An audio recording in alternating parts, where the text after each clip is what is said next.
Let's look at 2v2v2 patch notes. Where the fudge is this? It's here, right? This is it. All right, so these are the 2v2v2 patch notes. Okay. All right, so we already did this. We already did this. Okay. We did this. We did this. Okay. So, all right, so let's just do this. Okay. So let's do 2v2v2 patch note rundown. What's going on? All right. Hold on. Boom. Okay. Okay, so this will probably end up going on my main YouTube channel. So let's see. Let's see what ends up happening. Everyone, it's us, and this is the first ever 2v2v2 V2. There we go. I had to count there, okay?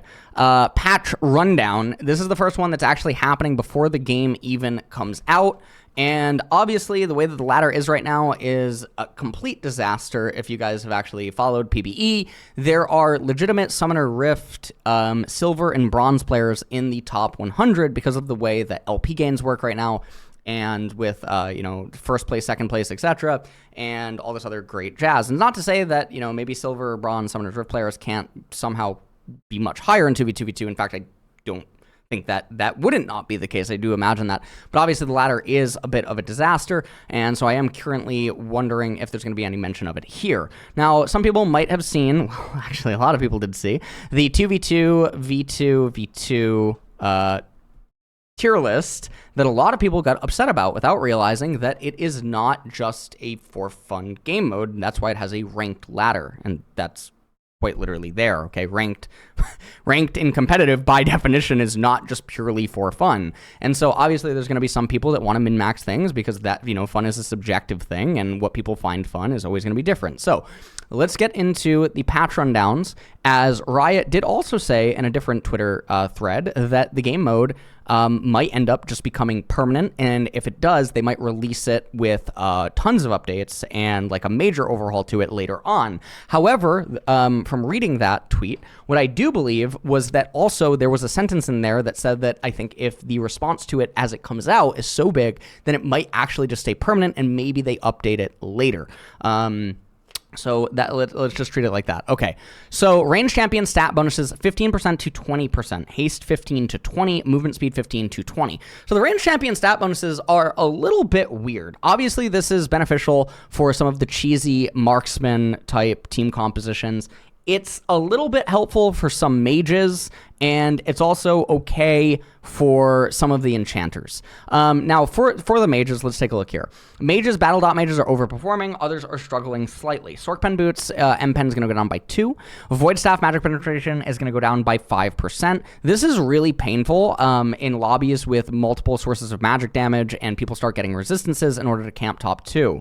And that is one of the things that I'm alluding to, and why I made a tweet that ended up saying that I think that another team should be added.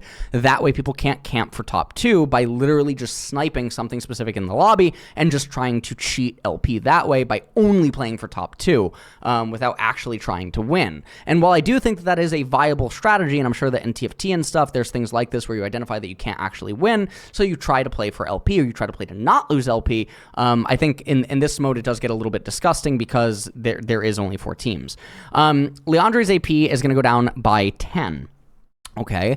Demonic Embrace 1.3%, range burn to 1%. So Demonic Embrace is actually really funny because I feel like there's actually no range champions that want Demonic Embrace. I feel like if you're building Demonic Embrace in the arena mode, I can't think of a range champion that actually wants. I really can't think of a range champion that wants Demonic Embrace over other items because they just haven't done the math, or they're not actually understanding like when you build this item. I think this is a melee only item, and so I'm just going to ignore the nerf to it because already it was basically unbuildable. Compensation buffs aim for artillery mages and AP assassins. Crown of the Shattered Queen is going to go up by 10 AP. This is a really niche item that I actually do think has potency in the mode, but it is a bit difficult and requires very unique conditions to be present. Lichbane ability hits going up by 5 doesn't matter. 8% MS to 10% MS does not matter, especially on a lot of the maps where you just get dogged down and the movement speed doesn't do anything for the mage. But again, Lichbane is a very specific champion case only, and typically Lichbane only ends up being built in in way later round stages and stuff, where often there's better buys. Hextech Rocket Belt, 250 to 400 HP, so you're getting 150 HP on it. Honestly, I don't think I've ever seen Rocket Belt. I'm being totally honest with you. Maybe it could be really, really niche if the opponents have Banshee's Veils or they have Crown of the Shattered Queens, and you can open the round by moving, doing Rocket Belt, etc. But it seems really weird. Night Harvester, you're griefing if you ever build it in this mode. You're legitimately just win trading if you build it, so I don't care that it's getting 100 HP. You deserve to be reported if you build this item. Okay, Enchanters. Moonstone has strong use cases. Other mythics are lacking. Echoes of Helia and Shirelia's Reverie are going to get 100 extra health. If you're building Shirelia's in this mode, again, you're griefing, and 10 ability haste. Okay, so the 10 ability haste is really nice. The 100 health does not really matter because you're the enchanter. So this does not make these items compete with Moonstone by any means, so it doesn't matter. Marksman, Bork Rageblade users are strong. Crit is struggling to keep up in comparison, true. And a lot of this has to do with the augments and the enchanters, as well as the base kits of the champions that utilize these respective trees, or like itemization trees. So Blade of the Ruin King is going to end up losing 1% current health damage on hit. I really do not think this matters, especially because their last auto attack will overkill you anyway. So now we're talking about, 12 auto attacks, and usually you die within 12 auto attacks, and their last auto overkills you anyway. Rageblade, 50% attack speed to 40% attack speed. That's kind of a nerf. Rageblade doesn't get built until way later. Typically it's going to be like third item, I think, in most cases. That way you get the most power out of it. Gale Force, Infinity Edge, Navari Quick Blades plus 5 AD. I hope that they fixed the Navari bug. I really do hope that is fixed. Starter items, Guardian Zerg is intended to be a very strong item for its users, but the current passive is so strong it's overshadowing other items. True. And giving ult resets too freely. Yes. So one of the metas, if people were not watching the high MMR players, former LEC players, former LCS players, LEC players playing this mode, as well as high MMR players from various regions, Guardian Zerg was a starter item even on AP champions in a lot of cases just because of its passive and what that meant for the plant battles. So it's really nice to see the 50% increased plant effects to 25%. Guardian's Blade is going to go up by 50 HP. This doesn't really matter in the early stages. Guardian's Hammer, 25 AD, is going to go to 30, and 9% lifesteal to 10% lifesteal. Doesn't really matter. Evan Shroud, ability haste, is going to go down by 10. Okay, so that is that for that part. Now we're going to move on to this one. Circle of Death will be on Tuesday's deploy. Now procs off of region. Previously, this was a special case for Mundo only. So proccing off of region is really disgusting. That is really, really, really gross. That's kind of crazy now that it procs off of region. Okay.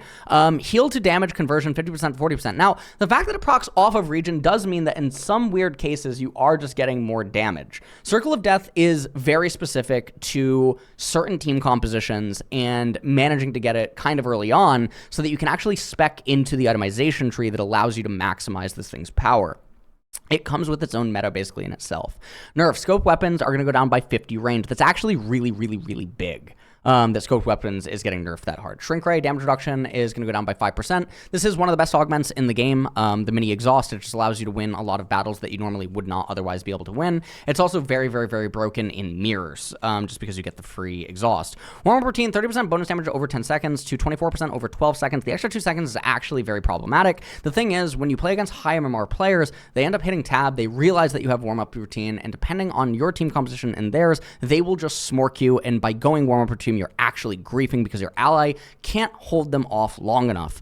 And so what ends up happening is you're playing down an augment, or you're playing with very, very, very little increase to your bonus damage. It's very rare that you're going to actually get the full bonus to warm-up routine versus high MMR players that are actually hitting tab, seeing what your itemizations are, seeing what your upcoming matchups are, and seeing what your augments are. Willing Sacrifice, current health drained and converted a shield 40% to 30%. Again, this falls in the Circle of Death. Thread the Needle, 30% pen to 25% pen. This is an extremely broken augment. So seeing Thread the Needle get tagged does definitely feel very good, but it's still a very powerful augment, even at 25%. Fallen Aegis. Shield duration 15 to 12 seconds. Shield amount 75 to 500 based on level to 50 to 350. This is not yeah, I mean, this is not the end of the world. Again, it's still going to be really specific. Frost Wrath, Frost Wraith, sorry, root every 8 seconds to 7 seconds. So this is a really nice buff. I'd like to see it go down to 6, because it feels, again, really specific. Your other 2 augments basically have to suck. You have to not be wanting to reroll, because you want to be holding your reroll for better augment tiers. So Frost Wraith is like, it's very uber specific to actually getting it. And then again, your other augments have to suck. Deft, 40% attack speed to 50% is a really nice bonus, but again, it only affects some champions in the game. Other champions just can't utilize this whatsoever. They feel really bad when they end up getting it. Typhoon, 20% damage to 30%, nice. Back to the basics, 25% bonuses to 35%. So this is a massive, massive buff to certain champions. Back to the basics can be really, really, really nuts on some champions and certain team compositions. Obviously, Paladin Mordekaiser is a champion that can really, really, really utilize this very strong. Zed is another champion that can potentially utilize this very, very well when he doesn't want to play with his ultimate, which is going to be like really, really, really specific, but it is definitely a thing that can end up happening. 50 haste to 60 haste is also really, really, really strong.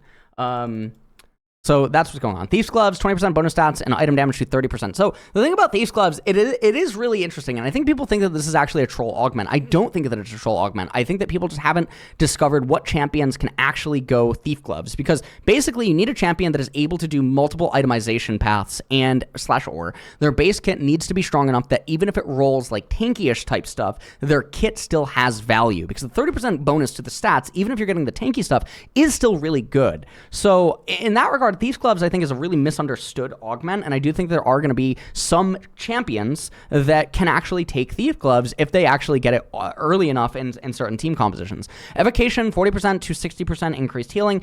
This is really, really, really specific to certain champions that I don't even think are necessarily competitively viable. Now, if the enemies can't interrupt you, if they don't have CC or something like that, Evocation can be really gross on certain champions, most namely like Cho'Gath or something, right? Another champion that could use Evocation really well would be like Scion or something. It would be another champion that, I think has a lot of value here. You're going to have to be really, really specific in order to gain value out of Evocation, but it is a nice buff. Dive Bomber, 20% max HP to 25%. Okay.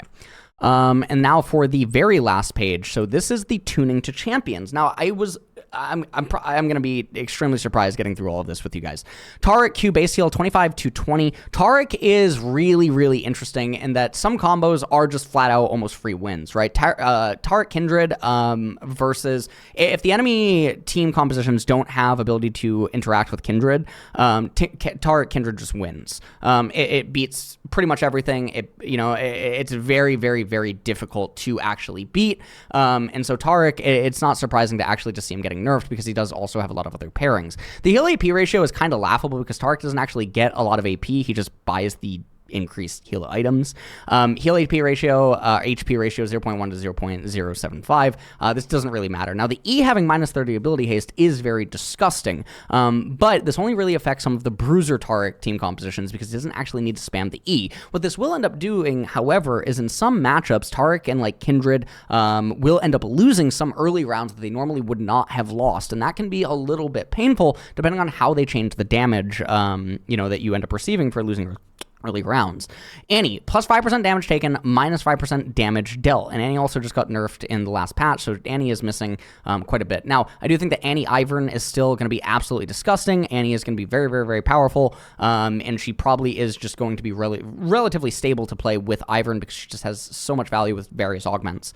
And it's very difficult to beat Annie and Ivern as a combo. Heimerdinger base damage is going to be 7 to 23, 6 to 18. Base damage beam 40 to 120 to 30 to 90. RQ base damage 80 to 120 to 70 to 100. So Heimer is just getting actually smacked. And obviously Heimer and Shaco are basically the two turtle champions that are performing by far and away the best. You see them pretty much every single lobby. There's a lot of value with Heimers. Now, if you're tuning into a lot of streamers that are playing Heimerdinger, even in like Gladiator, you'll see a lot of Heimers not setting up, not understanding like foresight for like how to, approach certain plant positions with his Qs and stuff and, use his W and yada, yada, yada. And Heimer looks a lot worse than he actually is. Kayn, no surprise here, 30 passive stacks per round to 25. This means that you can no longer ever get a round 2 Ross transform unless like the enemy is win trading.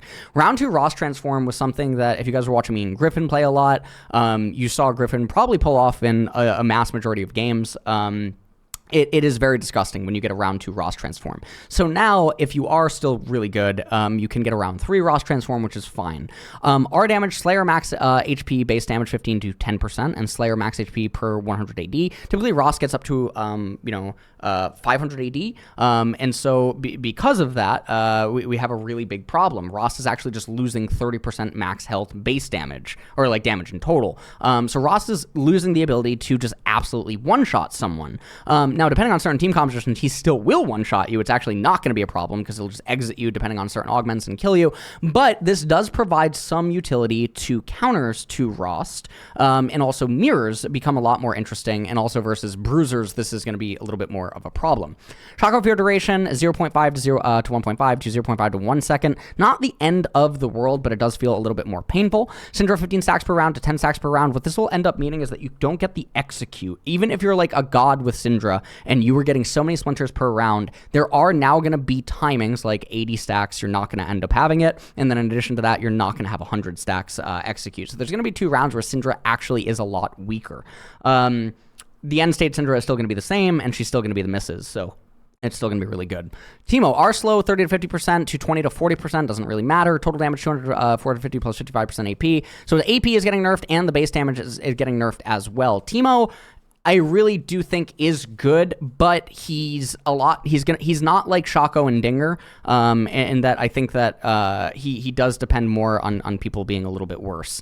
Buffs, Nunu Q, base heal 65 to 185 to 85 to 285. So it looks like it's really big because he's just getting a lot. He's getting a couple hundred extra HP in a game, right? Heal is no longer reduced against champions. That's nice. Champion base damage 60 to 220 to 100 to 340. So it's also getting a massive amount of base damage buff to the opponents. So the thing about Nunu is that Nunu's really gimmicky. Basically, Nunu needs Kayn. So basically, Nunu needs Kayn or Nunu needs Shaco. He can only really function with these 2 champions. Another well, I guess there's also the cheese with Naafiri, but then you're just going to lose every single early game round. The thing that you can do with the 3 champions that I just mentioned, and I'm sure there's some other champions in the game that you can do this with, but generally these are like the 3 best for Nunu, is you have one of those 3 champions and they roll Castle. And what you end up doing is you have one of those 3 champions literally just run into the opponents while Nunu is charging R, and then you castle at last second, and then Nunu explodes on top of the enemy's face, and it is like it's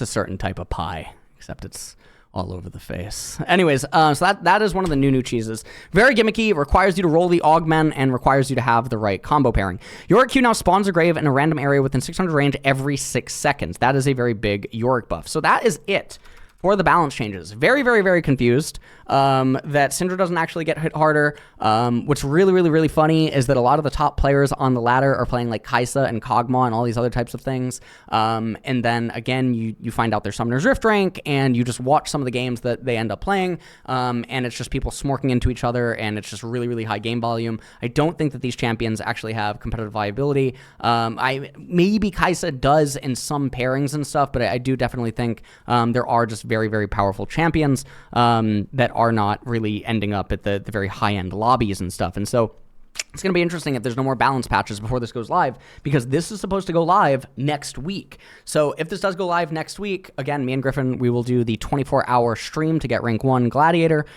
together, and assuming that Griffin doesn't have any more tests. And that is going to be it for the 2v2v2. And if there's no more nerfs, the tier list still looks pretty... I mean, there's some changes definitely to the tier list that have already happened since its creation, but other than that, I think it's still pretty apt. So that is it.